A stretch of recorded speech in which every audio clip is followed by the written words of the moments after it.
Akhirnya revisi Undang-Undang TNI resmi disahkan oleh DPR RI.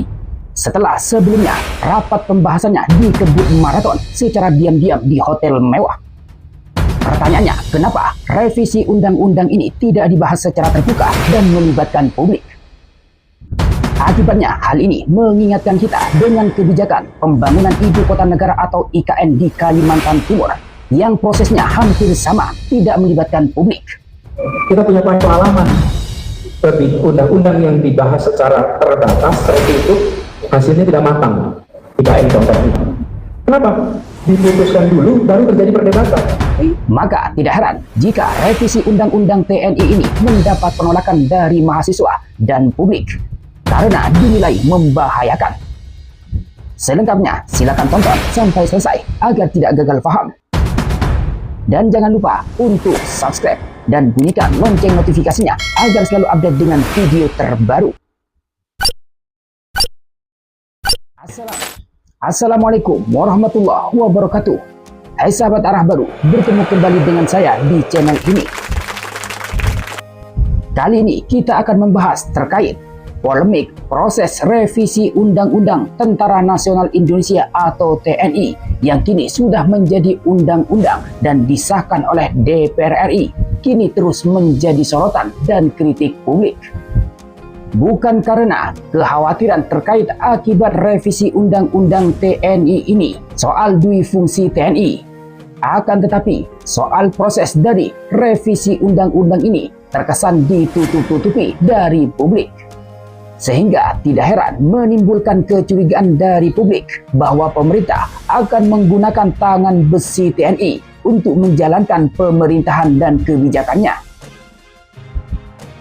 Proses ini sontak mengingatkan terkait kebijakan pembangunan Ibu Kota Negara atau IKN Nusantara di Kalimantan Timur di era pemerintahan Joko Widodo atau Jokowi, di mana prosesnya hampir sama, yakni tidak melibatkan publik dan dikebut demi kepentingan pemerintah saja.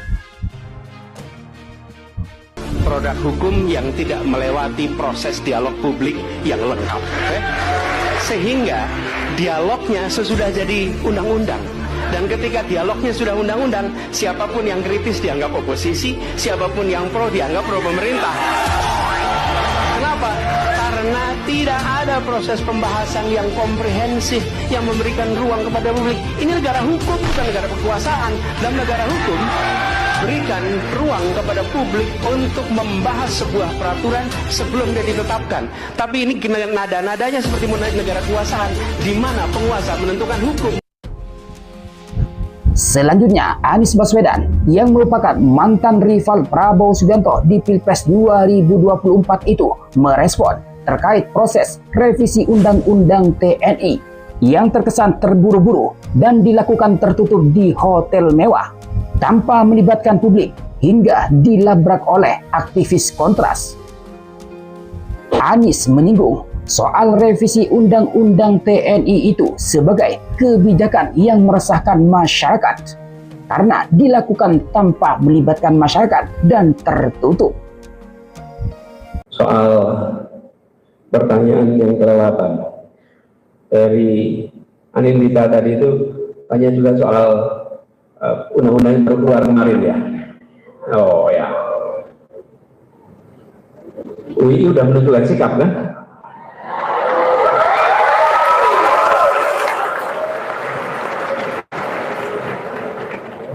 Ya, jadi memang begini teman-teman sekalian, sebuah undang-undang apabila sudah berjalan lebih dari 2 dekade, maka logis bila dilakukan revisi.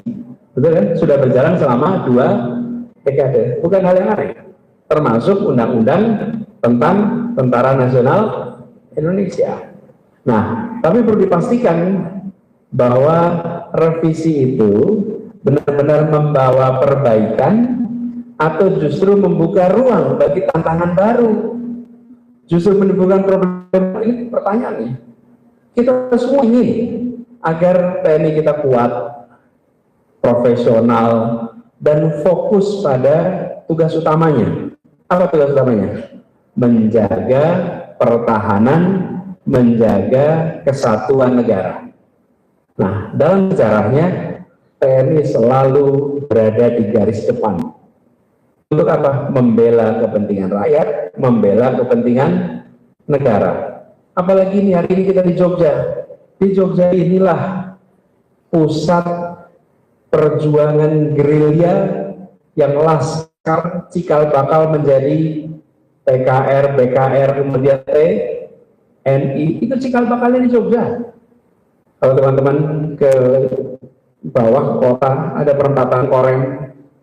Itu di perempatan Korem sebelah selatannya sedikit itu nanti ada sebuah tempat tulisannya dulu besar, akhir rute gerilya Panglima Besar Jenderal Sudirman. Nama-nama jalan di Kota Baru itu semuanya anak-anak usia SMA yang meninggal karena perjuangan untuk kepentingan rakyat, kepentingan negara. Nah, karena itu kita harus hati-hati ketika mengatur peran dan fungsi TNI agar tetap berada di koridor yang terbaik. Jangan sampai revisi ini justru membebani institusi pertahanan dengan tugas-tugas baru yang justru bisa mengurangi fokus utamanya. Karena fokus utamanya apa tadi? Pertahanan. Nah, jadi ada satu hal yang perlu jadi perhatian. Apa? Proses prosedur. Bagaimana proses revisi ini berlangsung begitu cepat tanpa cukup ruang bagi masyarakat untuk berdiskusi, untuk memahami, untuk mengkaji. Bahkan sampai dengan sekarang, setahu saya nih sampai hari ini, itu kita masih belum bisa mengakses draft finalnya secara resmi. Dan sebelumnya tidak banyak forum-forum yang mendiskusikan arah perubahan ini.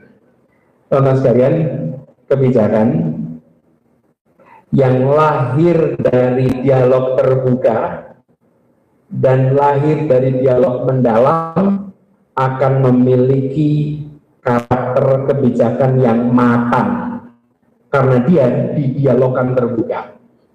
Nah, jika urusan sebesar ini diputuskan secara terburu-buru, maka boleh kita khawatir bahwa dampaknya tidak maksimal, bahkan mungkin justru tidak berdampak bagi TNI sendiri, apalagi bagi negara.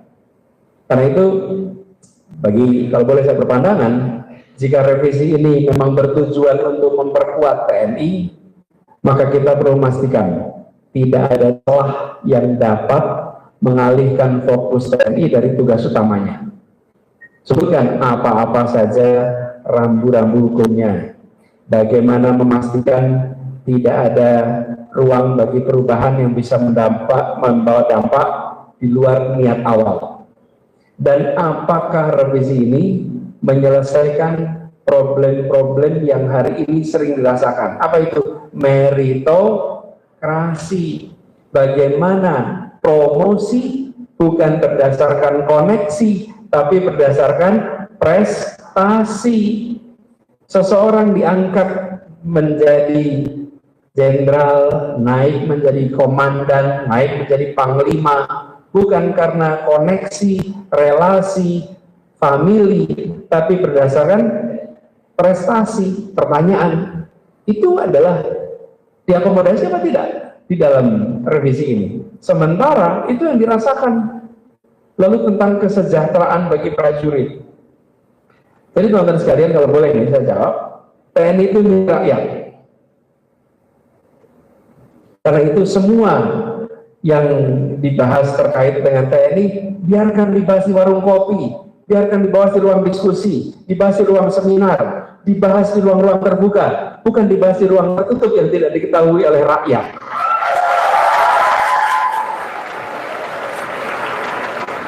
Karena apa? Oh, tidak ada rakyat yang tidak suka pada TNI. Rakyat itu mencintai TNI. Dan rakyat menginginkan TNI yang profesional, yang berpihak kepada rakyat. Karena TNI itu milik rakyat. biarlah dia dibicarakan oleh rakyat. Atau yang membicarakan itu rakyat Indonesia sendiri yang memiliki TNI. Itu milik kita semua. Dan rasa kepemilikan itu juga yang membuat kita ingin dibahas secara terbuka. Milik kita. TNI adalah bagian dari rakyat dan rakyat tidak pernah membenci TNI. Kalau kita ingat pesan Bung Karno pernah mengatakan angkatan perang harus bisa menjaga netralitasnya dalam politik. Itu dikatakan. Dan Jenderal Sudirman selalu menegaskan pentingnya kepatuhan pada pemerintahan yang sah dan pentingnya menjaga profesionalitas sebagai garda pertahanan negara. Ini tuh prinsip yang dikatakan oleh bapak kita, orang tua yang memberikan fondasi kepemimpinan di TNI. Dan ini prinsip yang sudah diwariskan yang harus kita jaga. Jadi, kalau Indonesia sekarang ini sudah menempuh perjalanan panjang dalam menjaga kemudian demokrasi, maka revisi Undang-Undang TNI ini sebaiknya dipandang bukan sekedar semata-mata sebagai kebijakan hukum, tapi sebagai bagian dari ikhtiar panjang kita dalam membangun negara yang kuat, yang stabil, yang tetap berpegang pada prinsip-prinsip demokrasi dan tidak justru mengkhianati prinsip-prinsip demokrasi. Jadi panggilannya adalah mari kita buka ruang diskusi yang lebih luas, lebih seksama, lebih partisipatif, agar kebijakan terkait urusan revisi ini membawa kebaikan bagi bangsa, membawa kebaikan bagi negara, membawa kebaikan bagi TNI. Kita punya pengalaman undang-undang yang dibahas secara terbatas, tertutup, hasilnya tidak matang. IKN contohnya. Kemudian Omnibus contohnya. Kenapa? Diputuskan dulu baru terjadi perdebatan. Tidak, biarkan ini menjadi milik rakyat yang dibahas di mana-mana. Oh, ini adalah milik kita semua. Itu pandangan saya terkait dengan revisi undang-undang, gitu ya. Bagaimana menurut pendapat sahabat arah baru dengan kabar ini? Silakan sampaikan pendapat Anda di kolom komentar di bawah. Dari saya, terima kasih. Wassalamualaikum warahmatullahi wabarakatuh.